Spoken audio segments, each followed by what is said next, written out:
just to look at these brave heroes. They cannot be the only ones that do the tough things. We as individuals, if we want our country to survive, we must begin now to look at our own selves. We must be individuals of faith, individuals of hope, and individuals of charity. When I first put this together, in my head, I thought it was supposed to be political, and I had to announce it for some reason. I went down to Florida and I just felt I had to look people in the eye and tell them what we were doing. 25,000 people showed up, and I looked them in the eye. And I immediately broke out into a cold sweat. And when I got off, we were surrounded by a crowd. It was in the round. And people were screaming and yelling, and hands were coming from everywhere. And I grabbed my assistant by the lapels, and I pulled him in close. And I screamed in his ear. I said, "I don't know how, but we're wrong." He pushed me back and said, "What?" I knew we were supposed to come here. Yep. So I went back to the drawing board, and over the holidays I painted the faith, hope, and charity. Those three icons. I brought them back to the television studio, and I said, "This is our direction next year." And they looked at me and said, "What?"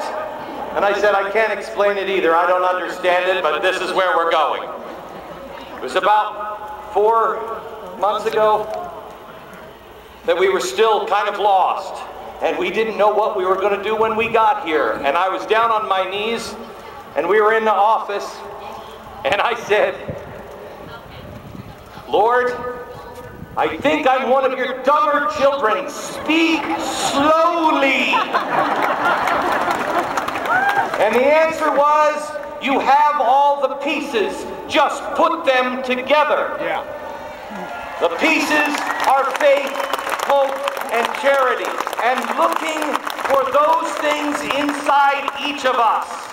So we have plenty of medals for our heroes. They do things that none of us want to do. But when I found the original story of the Purple Heart, the badge of merit, our troops take bullets in our name. They do things for us in our name, and we give them the Purple Heart. But the original intent on the Purple Heart from George Washington, it was called the Badge of Merit. It was the first merit badge, and it was given to any soldier that had done something of merit, had done something of honor, because George Washington knew to be able to defeat the most powerful navy and army on earth, he had to have farmers and shopkeepers of honor and merit. There were 3 given out that we know of. They were lost until 1933, when they were rediscovered. And FDR took those and designed the medal around it to be for being wounded in action. I would like to humbly ask that maybe as civilians, we go back to that original intent, and for civilians, we begin to look for merit in one another. We begin to look for honor. People who have done the tough things and stood against the tide because it was right. Today, we begin to award the new badge of merit, restoring honor.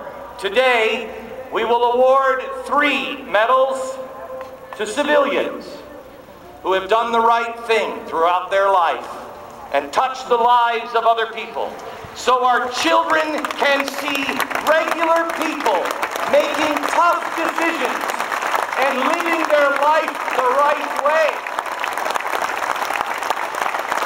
To restore America, we must not only restore honor, but in doing so, we'll restore heroes. Our children need people to look up to. Well, those people are not giants like that. They are giants everywhere. They are us as individuals. So today, we will begin. Faith, Hope, and Charity. Our first medal for faith.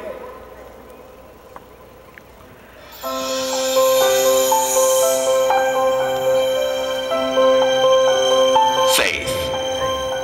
It's a knowing and believing in something when all the circumstances surrounding you would indicate otherwise. Faith is the cornerstone of America's foundation. You might say it's in our DNA. 1775, in the greatest act of faith in our nation's history, an upstart group of British colonies without a real army sought their freedom by declaring war on the greatest military power in the world. Where there seemingly was no hope, there was faith. Nearly 200 years later, a young minister had the faith to dream of a better day. He dreamt of freedom, equality, a realization that all men are created equal. Dr. Martin Luther King's giant-like faith gave him assurance that all the pain, all the sacrifice would lead to an outcome that men before him could only dream about. In 2001, our country's faith was challenged again, our security shattered. As we watched the Twin Towers fall, Americans looked inside themselves and then to their God, to find the strength to rise above the evil, to rise above the hatred. The faith that we had in ourselves, in each other, and our God united us. That American faith reassured us, no matter what happened yesterday or what happens today, tomorrow is always a new day. From the very beginning of this great country, our faith has driven us to become the greatest people the world has ever known. But now it seems, as darkness begins to grow again, faith is in short supply. To restore America, we must restore ourselves. We must rediscover the values and principles that the founders established. We must restore the faith that once guided us. Can we still reach for answers not readily apparent? Can we still find solutions not yet revealed? Can we, you and me, find that faith?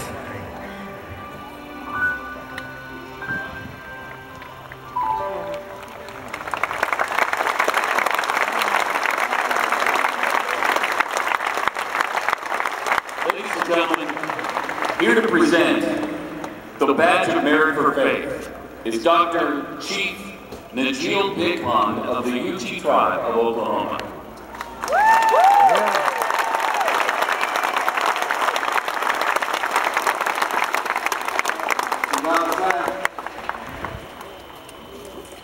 It's an honor to stand here before you and see so many people. I believe you're in a position of honor as well. You're to be honored for just coming to an event such as this.